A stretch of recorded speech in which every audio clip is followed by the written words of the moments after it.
This is an exhibit that opened in May at the headquarters in Colorado Springs.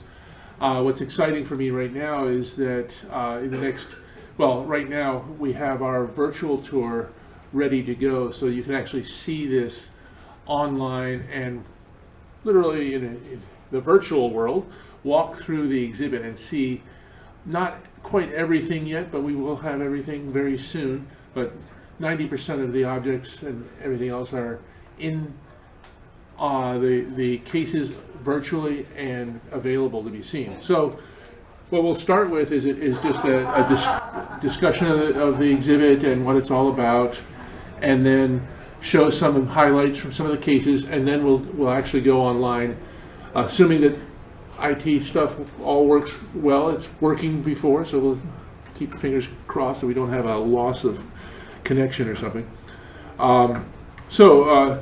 With that, let me get my glasses on so I can actually see my presentation. Excuse me. Good afternoon. So the Medal in America is a step out of the usual wheelhouse for the American Numismatic Association. I am an ancient specialist. I've done work across the board. I've been more and more interested in medals, and it turns out that the ANA has an extensive collection of medals from the world and from the United States. And so I've been working more with this, and it occurred to me that it would be a great idea to create an exhibit focusing on medals and what they can tell us about the history of the United States. Now, this is not an exhibit that is your traditional art history or natural history or art museum exhibit on medals. It is not about the medals themselves per se. It's not about the artists, but it has elements of that. More than anything else, it's really looking at the medals from the standpoint of how they were used to talk about American history and also the events and times that they reflect. So it's a little different. It's similar to how I use coins and paper money and all that, but it's different than a standard art history display, and it's also not quite the same as a normal numismatic display. So this is a challenge. The basic theme is to show how the medals will tell the American story from the 17th century on. But as I got further into the research, I realized that it's a huge topic. There's a lot of material, and I didn't understand some of the basics, like how I knew the U.S. Mint was tremendously important early on, but I didn't realize that it was the dominant force for the first 100 years or so, a little less than 100 years, in American medal making. I knew all about the foundation of the U.S. Mint and how difficult it was for us to get the equipment and basically the technology to make large medals. But anyway, so it was taking me and our collection out of our normal wheelhouse. With that, we'll start a little bit. We know what a medal is here in this audience, but basically, it's a small, usually metal object bearing a religious emblem or picture, or a piece of metal often resembling a coin and having a stamp design that is issued to commemorate a person, event, or awarded for excellence and achievement. However, a medal can be much more than this. Medals are a record of the history, art, values, and interests of a society, and that's my primary interest in them. They are a tangible record of events, people, and even the mindset of a country at a given time.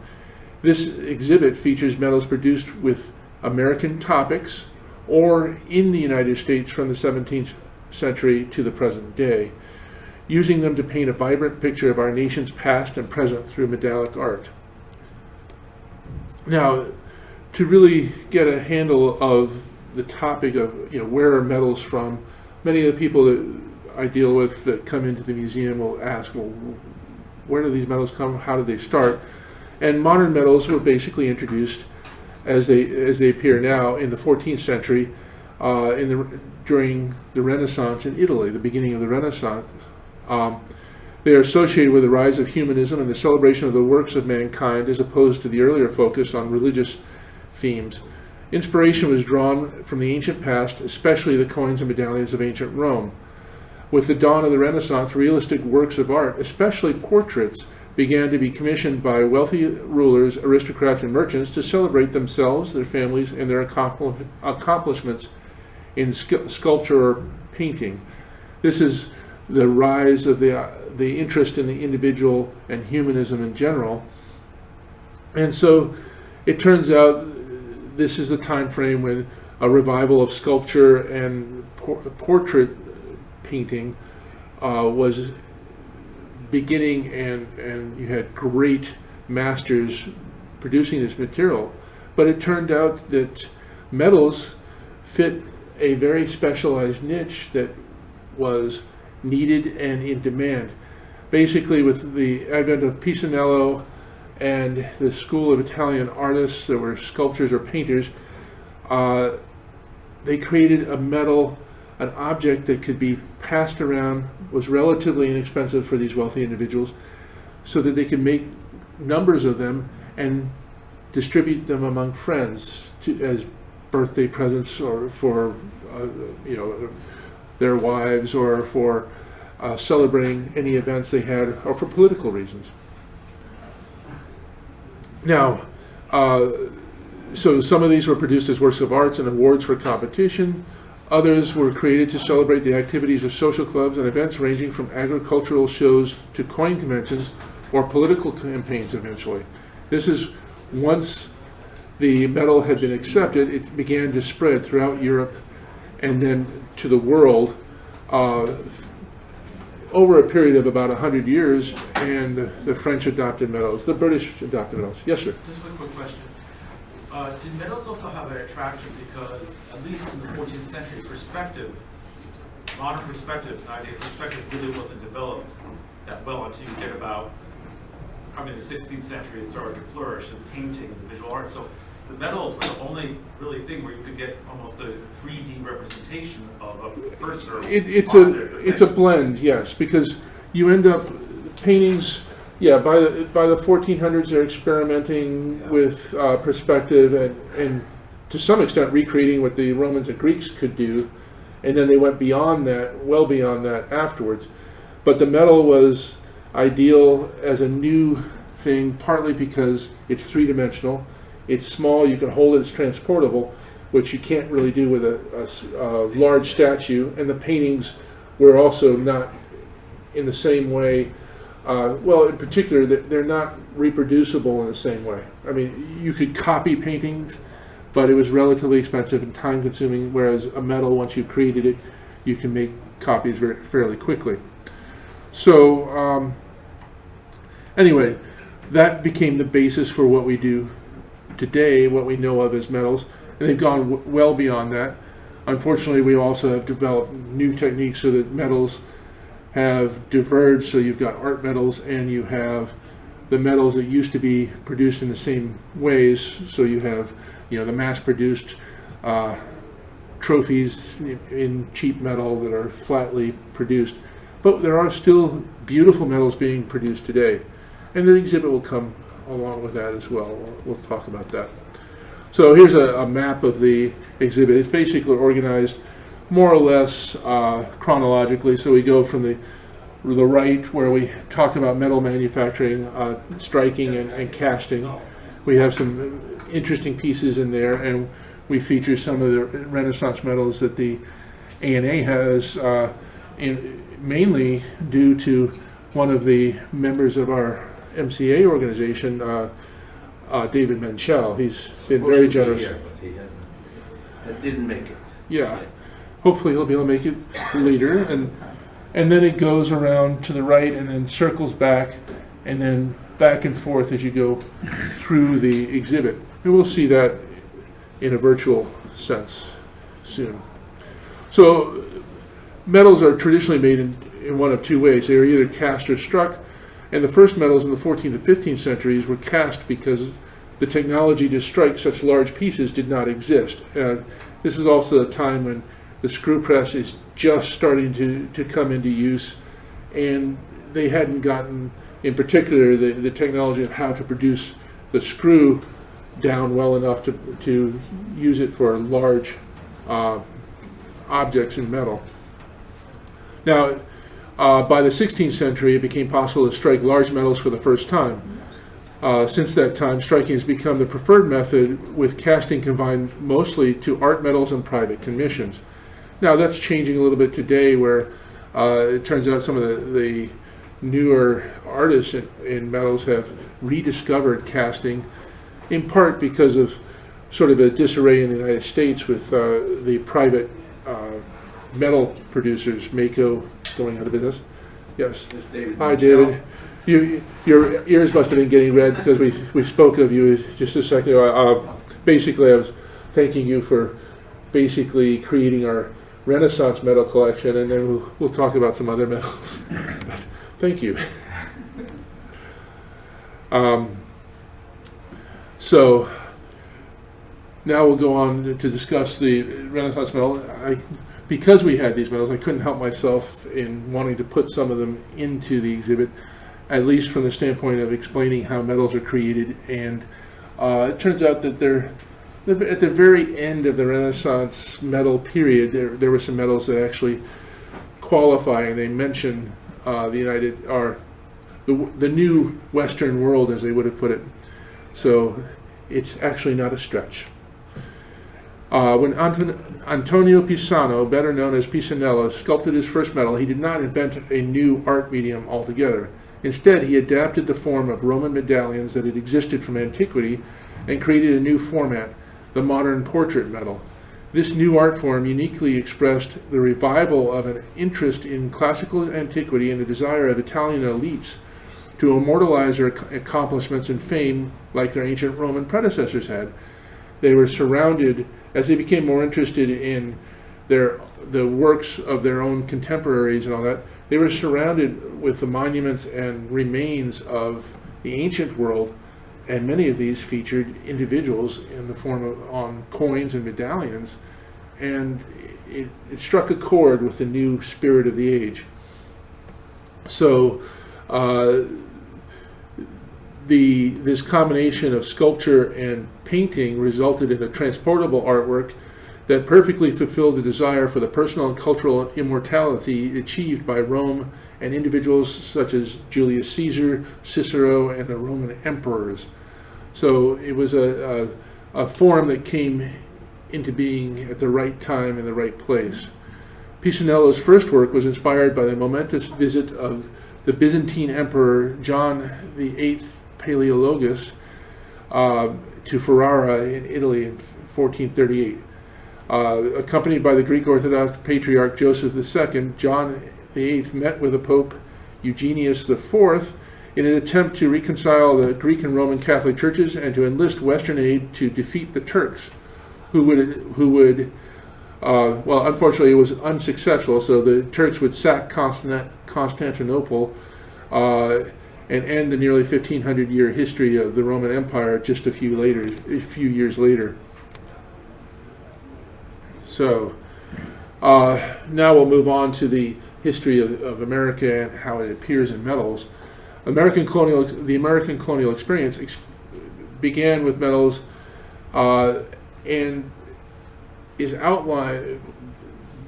The metal portion of it is outlined in a famous book among metal collectors anyway, not so much the general numismatic audiences, called The American Colonial History Illustrated by Contemporary Metals by Charles Willis Betts. It was published posthumously in 1894 by his brother Frederick H. Betts, William S. Appleton, Lyman H. Lowe, and William T. R. Marvin. It is considered one of the great works of American numismatic literature and has been used by collectors as a guide informing their collections ever since it came out. As the title suggests, Betts lists metals that refer to or were related to the history of the American colonies, regardless of their origin. It's also, it begins with the Spanish metals of the 16th century and references to America, which gradually became more common amongst metals issued by various European powers. So it starts outside of the Americas because we didn't have the capability of creating these metals early on. Now, it's an interesting book because not only does he list metals that exist, he also listed metals that he'd heard of and apparently do not exist today. But luckily, there's a new series of books coming out sponsored by the ANS, which will clear up some of the problems and also provide illustrations to this otherwise very interesting and seminal work. To begin with, the first metals relating to the New World were issued by the Spanish, which is appropriate since they were the ones who first colonized the areas. And they're part of the Betz 1 through 12 metals, which are collectively known as the Novi Orbis, King of the New World metals. Betz 1, displayed here, is the earliest of the group, issued to celebrate the accession of Philip I as King of Spain and the New Western World, the first time that the title had been used, while his father, Charles V, who appears on the other side, remained as the Holy Roman Emperor. So he was still in charge, still had the higher position, but they created a new title to fit Philip's new role as he prepared to take over from his father. And then you can see these other metals are related to the Americas. You have the English making one of their first claims to having anything to do with the Americas under Charles and Catherine. You have the Dutch, who, despite English claims through Sir Francis Drake and everything else, were actually the most successful early on at raiding the Spanish Empire. Everybody was very jealous of the quick access to gold and silver that the Spanish had, and the Dutch in particular, but the English as well, had a front seat to being able to take advantage of it because they had decent navies. The Dutch were the only ones ever to actually capture a complete Spanish treasure fleet and make off with it, to the tune of something like $1 billion in modern money. And it was quite a haul. Sorry for one question. Would this also influence the fact that the United States learning from the English and Dutch and the medals showcasing their navies, why they were probably very eager to form a proper navy? I think it was around under Adams, or around 1804, 1803. Was that one of the impetus too for them to form a very strong navy? Just from the experience of the medals and the history of seeing with the Dutch and the... No, there wasn't the theory that you would get from Mahan later of naval power generating imperial and national power. It was more of a self-defense, actually, because we realized Jefferson had an idea that if we don't build an army or a navy, then nobody would mess with us, and it turns out that's not how people work. And there was also the focus, the idea was if you built a large navy, you'd focus too much on the Atlantic, and certain parts in the United States wanted to focus on the West, so there was always a fight. But the Navy, when it started, was very small and remained so for a very long time. I'm just curious. Yeah, we'll save the questions for the end because I've got a lot of material to cover. I don't want to, I also tend to talk a lot, so I try to make sure I don't spend too much of your time. And then... The room till 1 o'clock. Okay. At 1 o'clock there's another group coming in for a meeting, so... I'm not sure that everyone will have the patience for that, but bear with me, and I'll try to keep it fairly short. And then the last metal is a series that I find to be very interesting. It's a series known as the Vernon metals, and it's part of American history in particular because, England was still in charge of North America. This is the 1740s, and it turns out that England had a period of relatively peaceful relations with the rest of the world. There had been no major naval victories for over almost 3 decades, and then fortuitously, perhaps not for Jenkins, a British merchant was stopped on the high seas for basically smuggling, according to the Spaniards. The Spanish, in tune with other colonial powers, required that their colonies, the wealth of their colonies, would be sent back to the home country first before being redistributed, and preferably in their own hulls, in Spanish hulls. Of course, the Spanish, the French, and the Dutch had other views, and many of the colonial Spanish authorities had other views as well. It was more profitable to send them through the other sources, even though it was illegal, and also more regular, because the Spanish were very organized, but also quite slow in how they organized their shipments and everything else. So Jenkins had the misfortune of losing an ear as punishment for being caught smuggling. He presented to the Parliament and got nowhere until almost a decade later.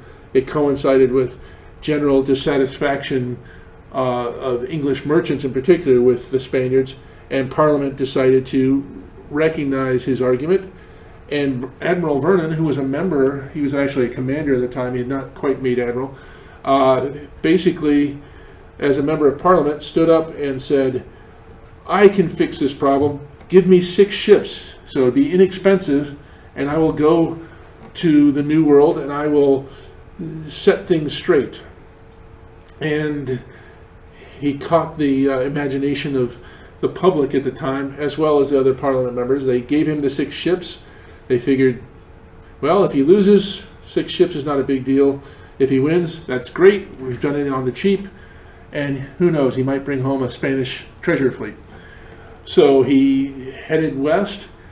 He was actually a very capable seaman, so this worked out fairly well. He joined with the squadron that was already in the West Indies, and he managed to capture Portobello, which was the marshalling point for the treasure fleets as they gathered the treasure from South America and along the coast of the West Indies, and was very successful. And he had, and the public was very interested in, a very good PR system. So they produced a huge number of medals to celebrate this, and then he went on to try to capture Cartagena and also a place called Fort Chagre. It turns out after that things were a little less clear. One unfortunate thing was Cartagena took a lot longer to conquer than anybody would have thought, and just as they were about to win, they were within a day or 2 days of capturing Cartagena, a ship was sent off, a packet ship with the news of the great victory. Unfortunately, it didn't happen. The sure thing did not happen, but a medal was made celebrating the victory anyway. So anyway, there are well over, I mean, it's 80 different basic varieties plus more of these, and they're quite popular in England. They made thousands and thousands of them, and now they've actually been very popular in sales. So this was a direct connection with the Americas because George Washington's brother, his older brother, happened to be a militia officer who was sent down to the Indies to reinforce the British forces there, and he was so impressed by Admiral Vernon that he named his new home Mount Vernon, which his brother inherited from him. And then talking about other medals, here's the famous British victories of 1758. So this is during the 7 Years' War, or the French and Indian Wars. So these are the kinds of things that you would see celebrating the Americas, specifically associated with the United States. And it's a great medal. It's got the different victories done by various generals, Niagara, Quebec, Crown Point, etc. And the design is sort of, it's always fun when you see the French fleur-de-lis upside down. It's a subtle but direct reference to their defeat. Somebody who doesn't know the imagery might miss that and maybe think the medal should be the other way around, but no. then that would be insulting to the British, because that's the arms of Britain outside. William Pitt, we think of the period in the 1760s with the added taxes and what led to the Boston Tea Party as a period when we were adversarial to all the British parliamentarians and people working in the British government. But William Pitt worked very hard for American interests, to the point where he was fighting against the added taxes, and he agreed with the American sentiment that having soldiers put in private residences for free was not actually a good thing, and so they made a medal basically celebrating. The American colonials were responsible for these. So. And then we have the Treaty of Paris Medal for the end of the American Revolution. So another one that shows you American themes. You've got, well, Gibraltar on one side, but you've got various sieges shown, some of which are related to the Americas, I believe. Yeah. I don't remember what battle it is. NAMO, do you know offhand, David? No, that's an American victory. Yeah. So then we move on to some of the other themes. These are in other cases in the exhibit. So medals of the Comitia Americana. We have some beautiful medals. Some of them were in the American Numismatic Association collection already. Some of them are also due to one of the very fortuitous donations that we got recently, last year, end of 2021. We got a donation from Dwight Manley. Dwight Manley has been a major supporter of the ENA over many years, and the library is named after him. But he acquired the Baker collection of the Betts medal. He got Philadelphia, the Pennsylvania Historical Society's collection of Washington medals. He purchased about 850 of the medals out of the 1,200 or so that were in the collection, and these were they were basically the collection that Willis Betts put together. So this is the collection of the guy who basically set the standard for what, not Betts, Baker, I'm sorry. The guy who set the standard for what collecting Washington medals is organized today. So we were very fortunate that he was willing to donate them to us. And in the exhibit, we have 3 cases that are basically based on his collection. And we've created a web page celebrating that, because one of the things I hope to do over the next 2 to 3 years is create a website that will serve as a research locus, basically, to anybody that is looking for any information on Washington medals. They'll be able to find them. We already have 90% of them online, so you can look at them individually, but I'd like to have it turn into a very rich research tool for anybody looking for them. And so here, so medals of the Comitia Americana. The Comitia Americana is basically the American Congress, is what it translates to in English.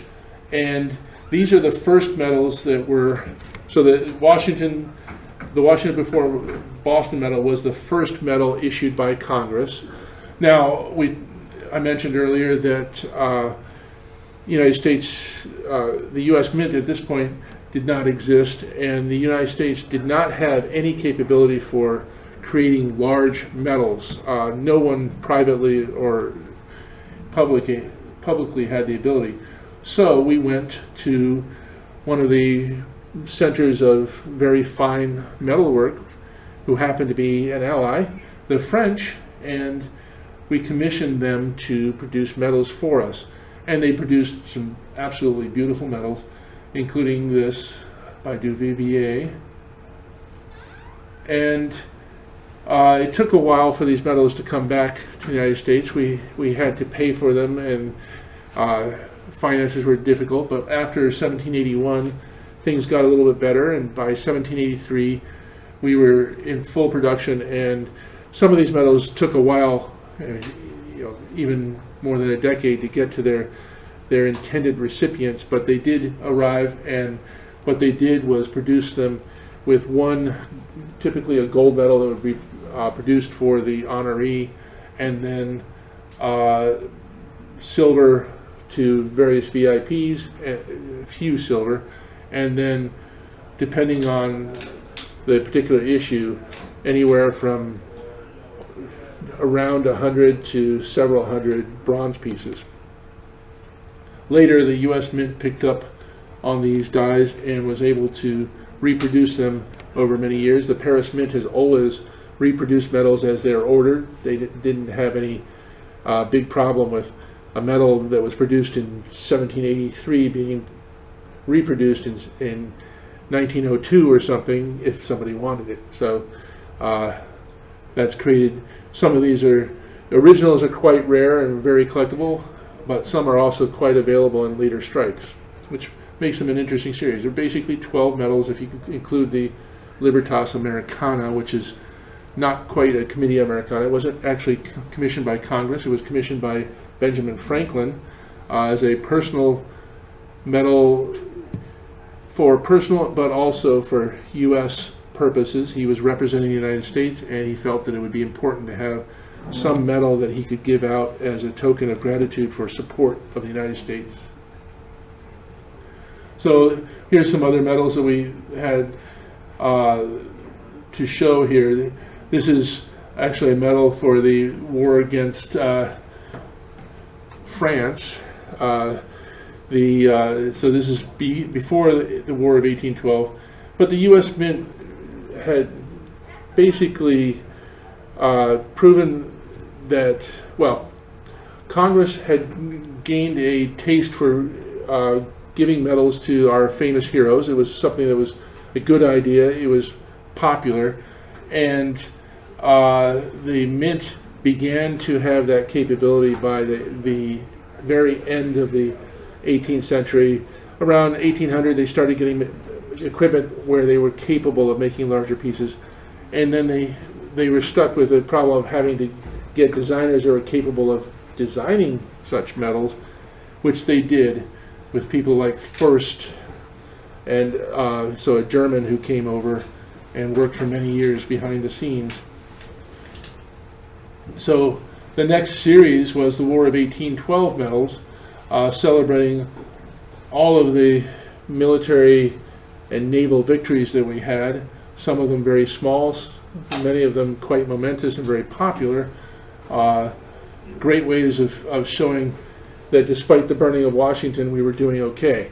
And especially with the Battle of New Orleans, we were able to celebrate that we had, at the very least,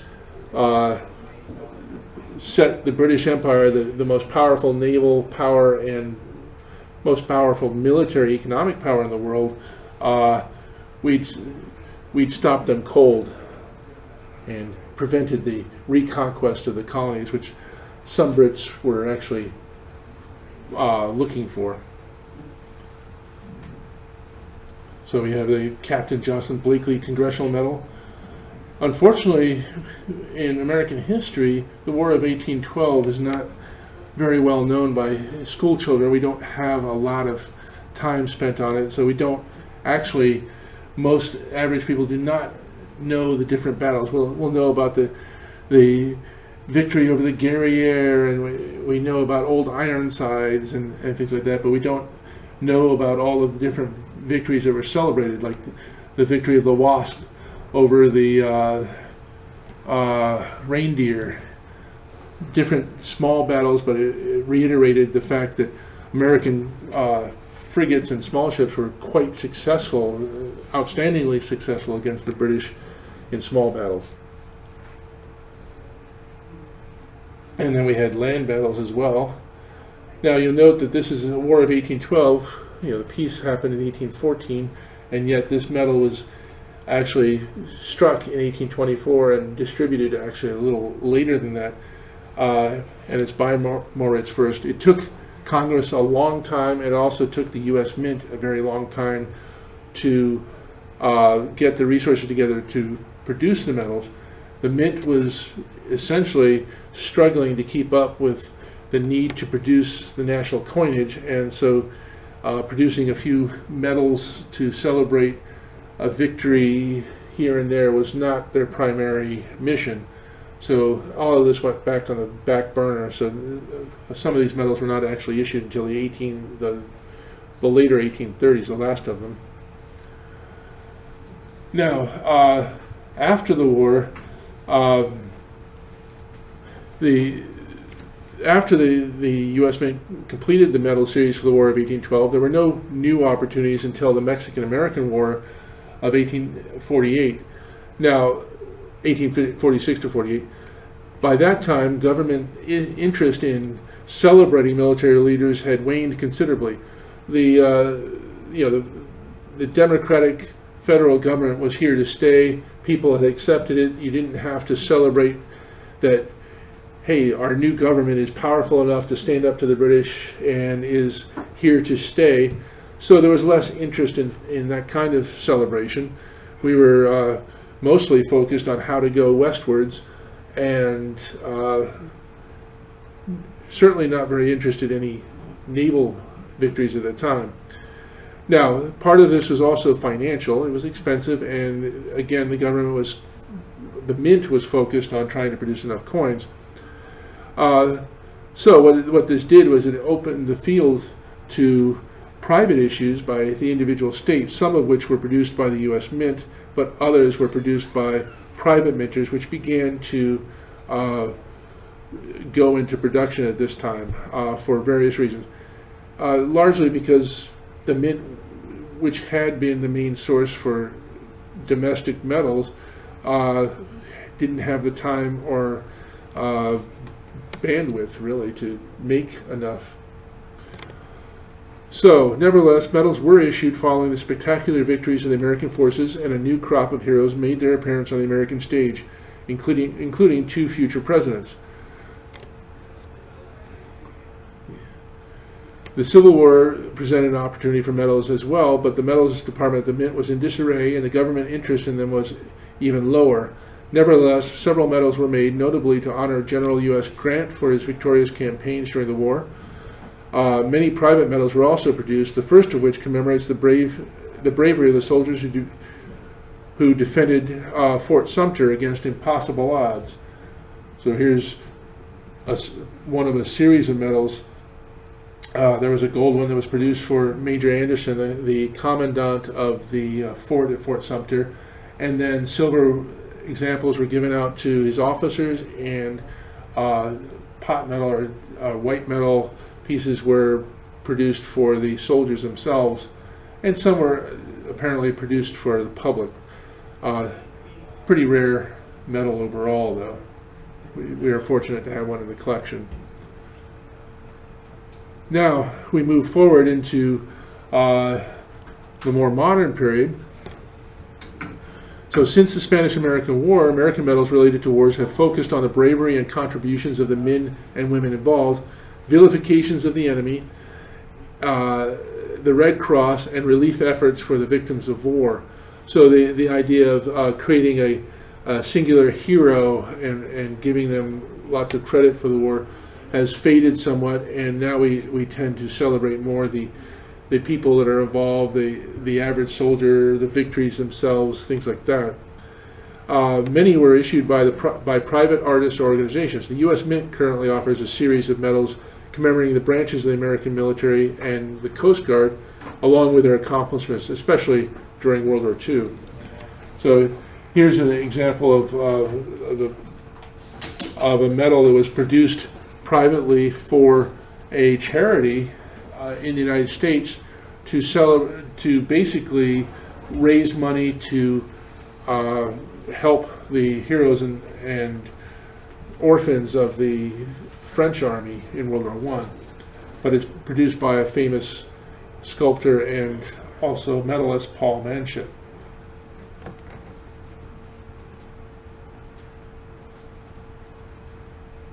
And here's some of the more modern ones, the Navajo Code Talkers, for example. And all of these are in the exhibit. Now we'll move on to the next case.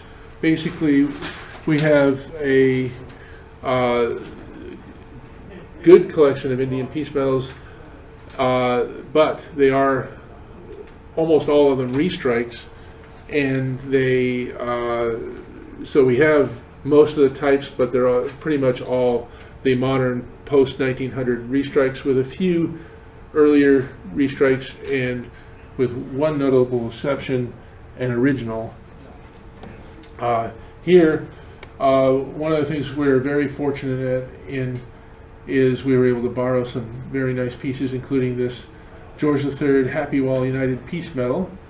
Now, Indian peace medals were issued, they made their first appearance in the late 17th century when French colonial officials presented silver medals to Native American chiefs.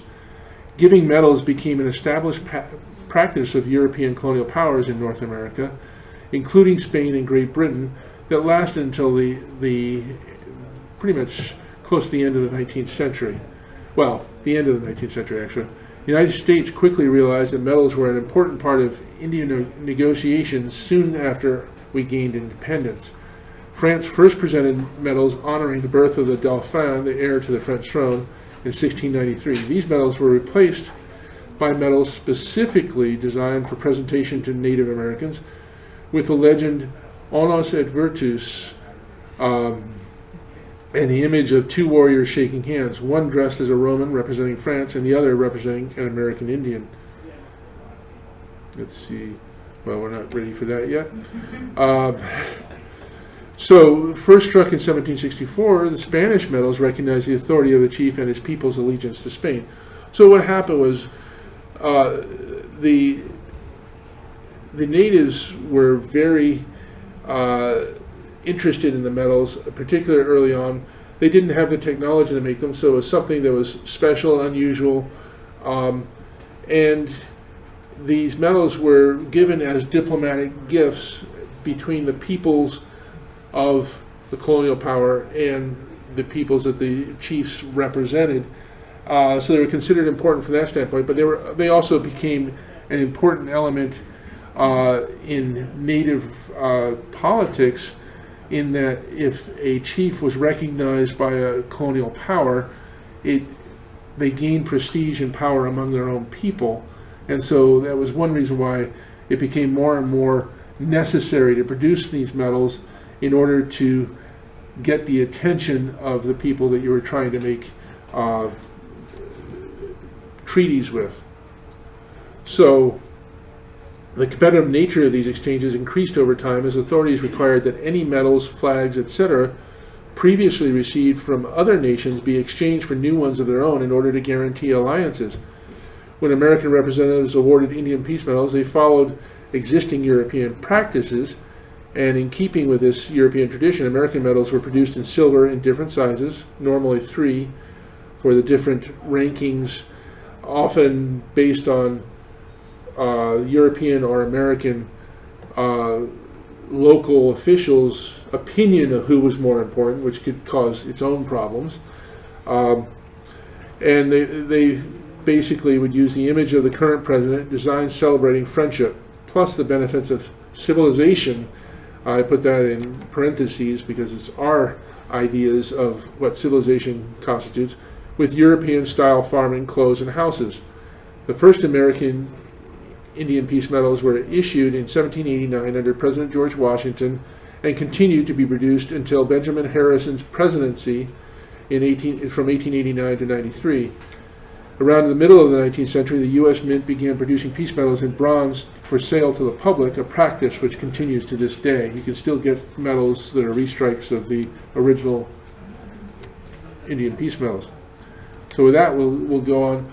one of the major acquisitions that was part of the Dwight Manley donation, but not part of the Baker collection, was this small size engraved George Washington piece medal.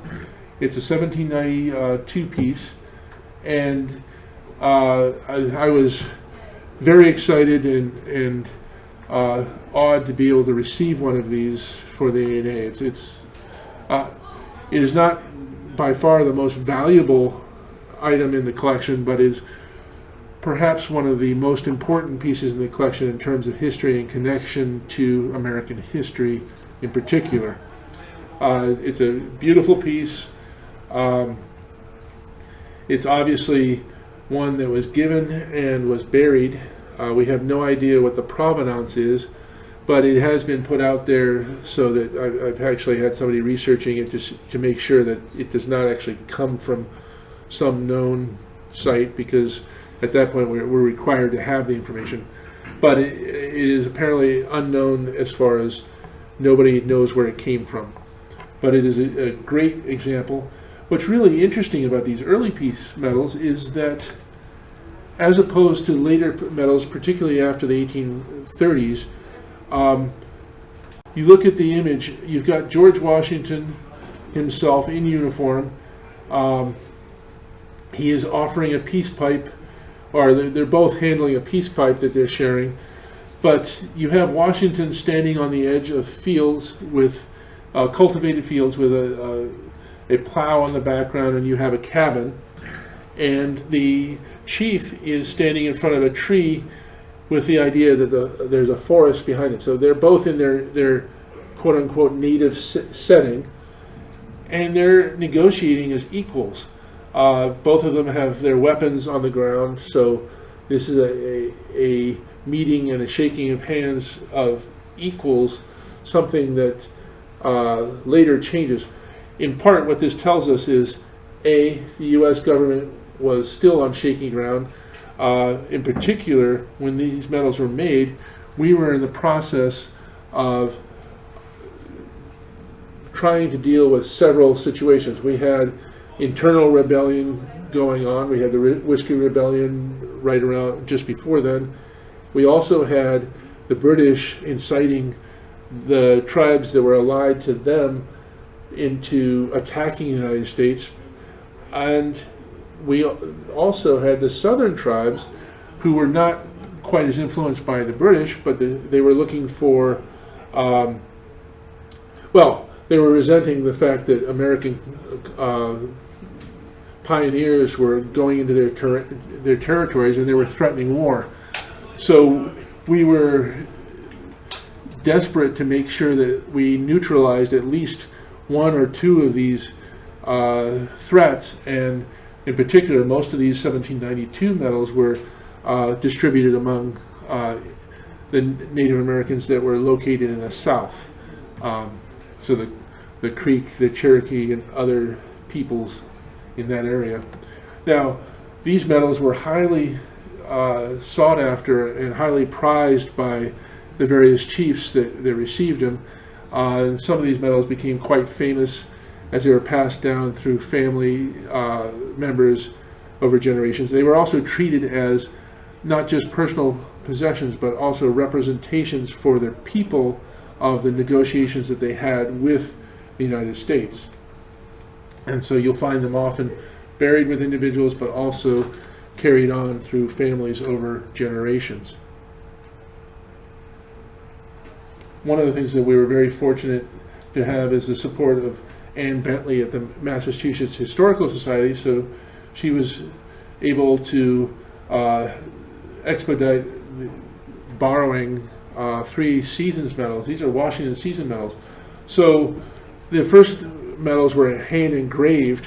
They ran out of the medals and also ran out of some of the funding for it. So they decided, let's get medals that are they were actually slightly cheaper, produced in copper, that we can get from England, where they could mass produce these things and also make them to a higher artistic standard. And The order was made, but it took several years for the medals to be produced and returned, with the result that they actually arrived during the administration of John Adams. And so they became, they were pieces that were distributed largely by John Adams, and then the last of them were actually distributed under Thomas Jefferson's presidency. They were not quite as popular with the native tribes, partly because they're relatively small and they didn't have the silver content, and they were just not as impressive as the earlier medals.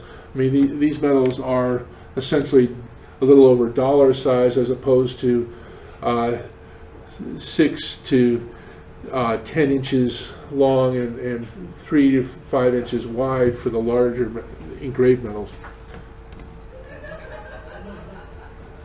And then with Thomas Jefferson and the acquisition of the Louisiana Purchase, there was a big push to explore, and we've heard of Lewis and Clark. Lewis and Clark did ask for and receive medals specifically to distribute among the tribes that they came into contact with as they went west. The U.S. Mint was still not capable of producing the largest sizes of medals, such as the 76 millimeter. They did produce shells, so a silver shell that they would have obverse and reverse that were basically welded together. And they were able to produce the smallest size of solid pieces. These were designed by Robert Scott, and they became the prototype for what Indian peace medals in the United States would look like for the next few decades.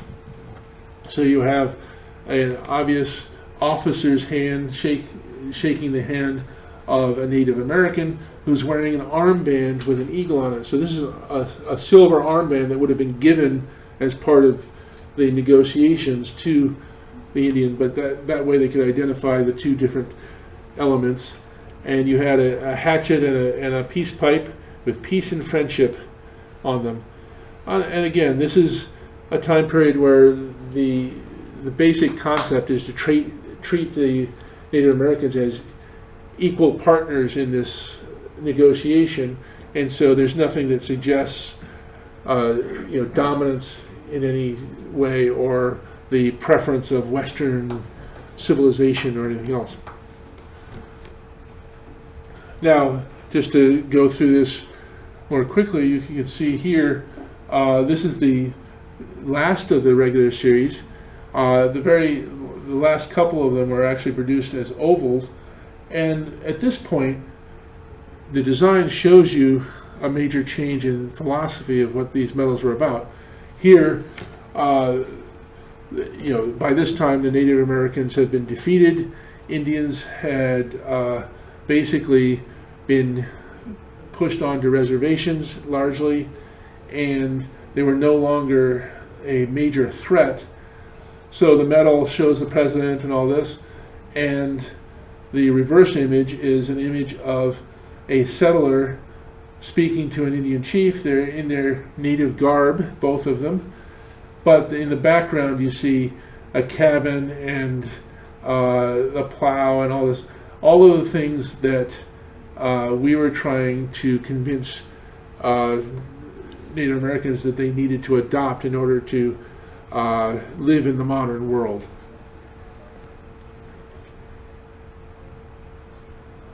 Now, here we'll move on to presidential medals, and the Mint produced a series of presidential medals, but only starting in the 1860s with the striking of popular dime-sized medalettes, often featuring Washington or Lincoln busts. These are often used for political purposes, but they were also used to commemorate both men because they had become such heroes and very popular in the American psyche.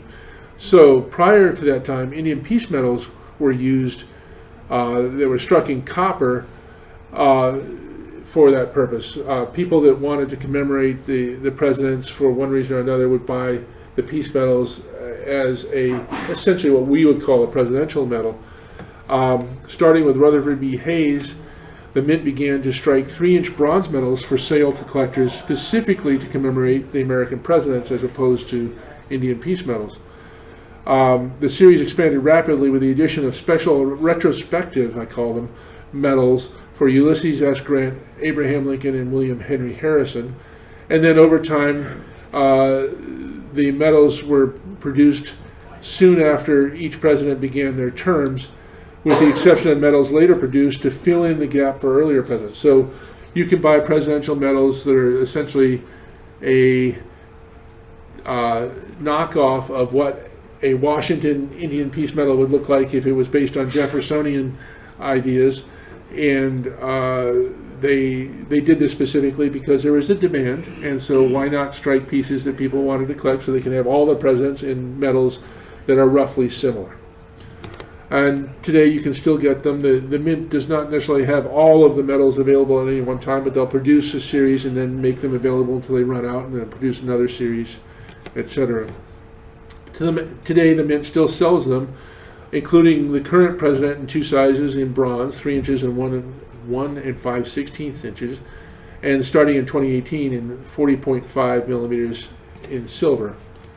Each presidential medal features a bust of the president along with an inaugural date on the obverse, while the reverse features an image based either on original Indian Peace Medal designs or modern designs featuring quotes from the president. They continue to be popular as keepsakes and collector's items. So you get to see some of these.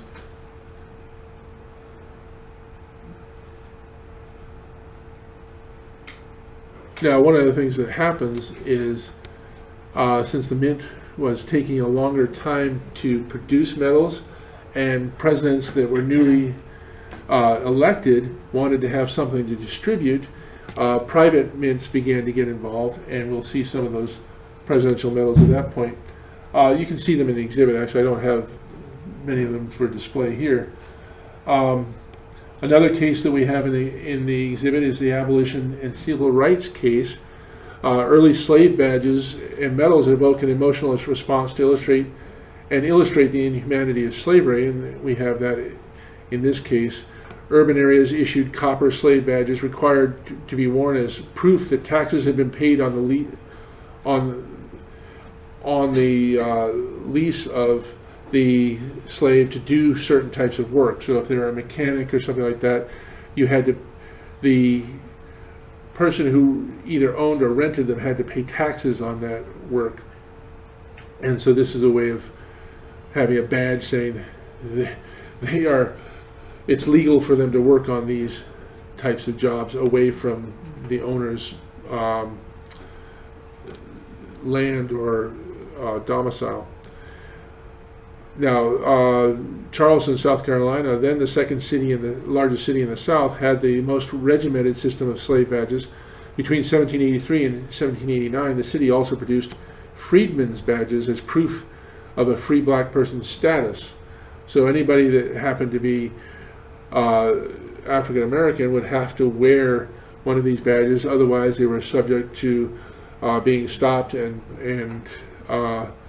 returned forcibly or thrown in jail, beaten up, or whatever. So it's an interesting case. There's a lot of stories that go in. It goes into the civil rights movement and pieces that celebrate various African Americans, starting with Lincoln and the Emancipation period. There are a lot of medals that were produced celebrating his freeing of the slaves. One wonderful medal that I particularly enjoy, this was actually loaned to us by John Kralovich. It's this Frederick Douglass medal, which is quite striking and very large, a 93 millimeter medal. Oops, sorry. And then Martin Luther King is celebrated in dozens and dozens of medals of all types because of his work in civil rights and his massive influence on changing attitudes in the United States. Another case we have is military decorations, and we have a nice series including an original Naval Medal of Honor. We have this unissued Medal of Honor. So it's the same as a regular Medal of Honor. It was just issued by the Department of Defense as part of a series that they sent out to various organizations, including museums, military museums, so that they would have examples to show. Now, I mentioned the Washingtonia collection, the Baker Manley collection that Dwight Manley donated to us, and one of the sections of the exhibit focuses on the story of George Washington and the various forums that he appeared in. So, including this Washington before Boston. This is a spectacular piece. There are a whole other series. This is a great large Eccleston pendant. It's actually mounted on a. It's a thin metal that's just a thin sheet of metal that's wrapped around essentially it's a leather pad that gives it some weight and also a little bit of strength, and it was designed to be hung. Here's a very special piece of fire gilt brass. So it's a brass metal that was actually gilded in a process known as fire gilding, and this is a unique piece donated as part of that collection.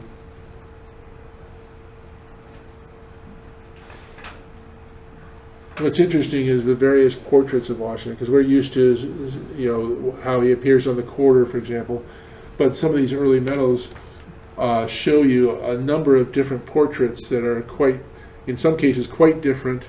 A couple of them, like this piece, the Manley Medal, that's considered to be more actually accurate because George Washington did not have his teeth. He had to have wooden teeth or whatever they were made out of.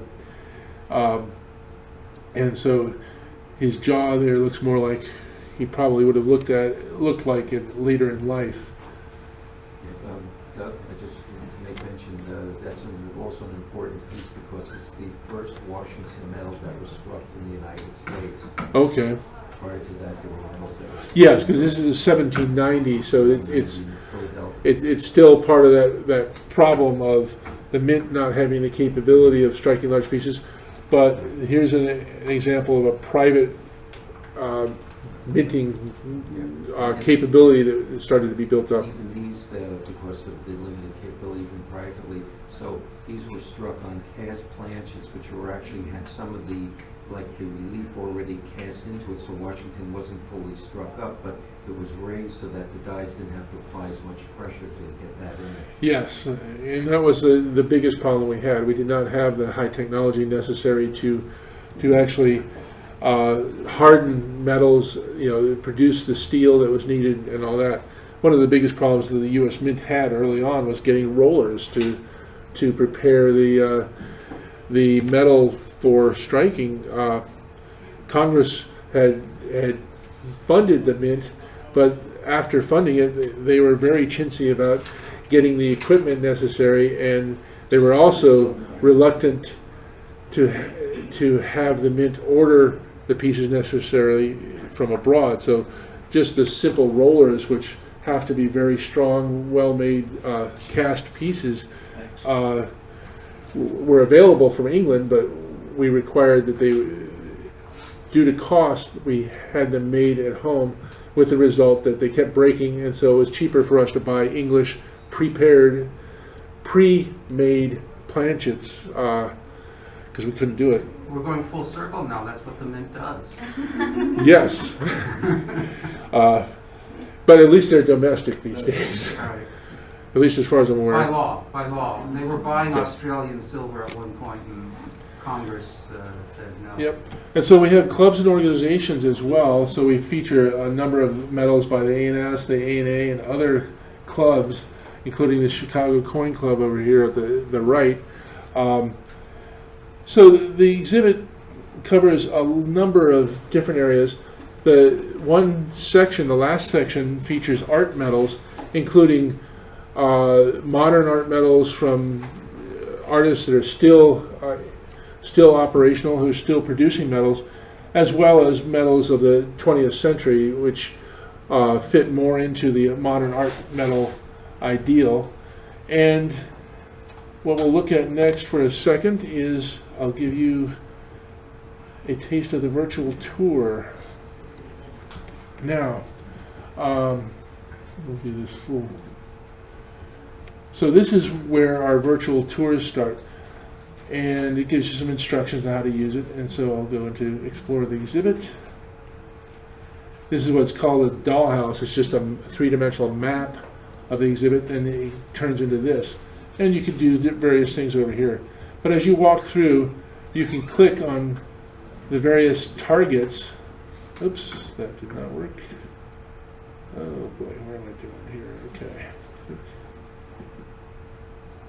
And when you do, you get an enlarged version so that you can read the panels, for example. But more importantly, when you get to cases, you can maneuver around and with your mouse move in and out. When you click on a case, you will get a piece like this. You can look at the card with its descriptions.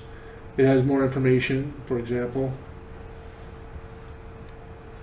And then you can also go in, and this is the key part.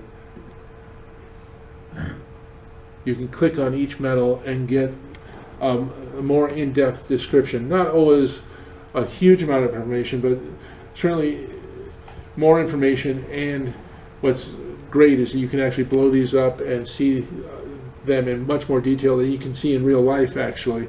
So this is, for me, it's very exciting. This is one of the potentials with numismatics that is much greater than most other areas, because we're talking about small objects. Metals are relatively larger, but a 2-inch metal or a 3-inch metal, now you can actually see it blown up larger than life. Whereas if you were at a transportation museum and a train, well, a train in real life is a whole lot more impressive than a small picture of it.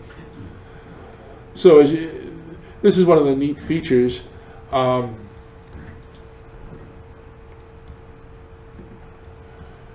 You can walk through the whole exhibit this way. These dots provide an anchor where you can move up and see different things.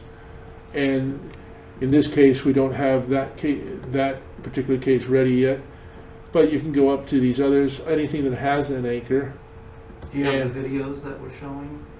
The videos are not yet ready. They will be. One of the things we have is a theater in there, and once that page is ready, we will have that. And so you get to see all of these wonderful medals. Most of the modern art medals are, the descriptions are not physical descriptions. They're actually descriptions provided by the artist of what they were doing. So this is nice. No tags for Bijou, the dog.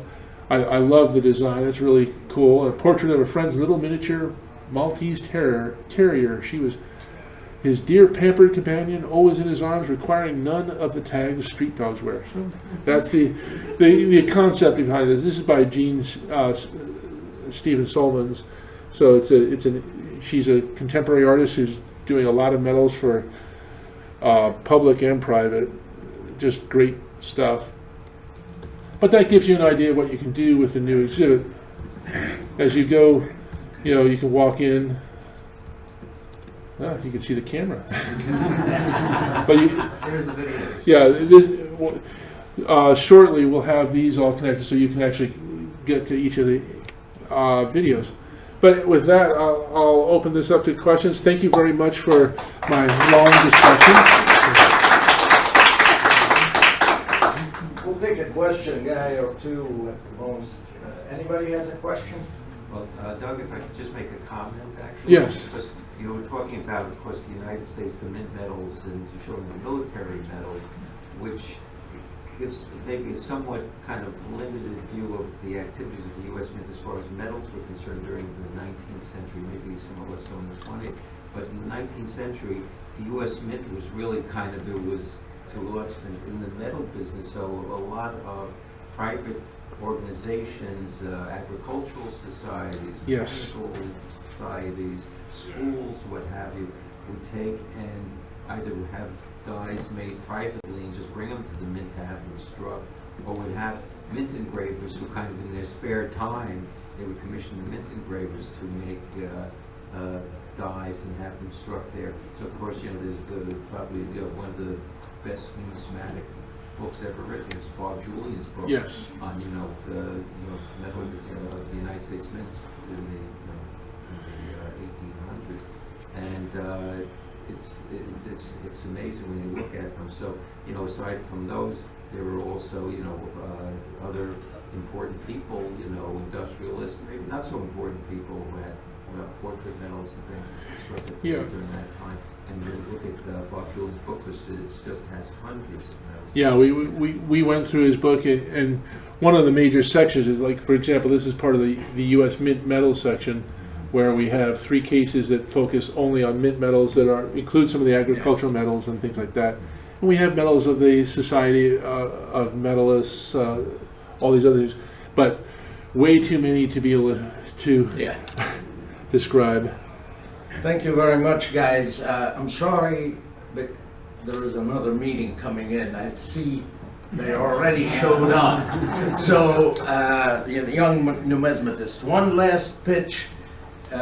We have the Metal Club of America, and as part of the benefits, if you're not a member, is a bi-monthly or quarterly, depending on how we're doing, magazine that's very, very interesting, with a lot of metal work and articles, scholarly articles.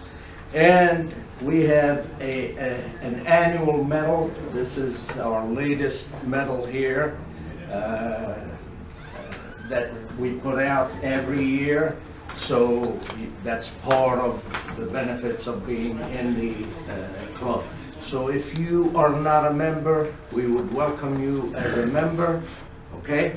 Thank you very much, Doug. I really appreciate it. And Doug has...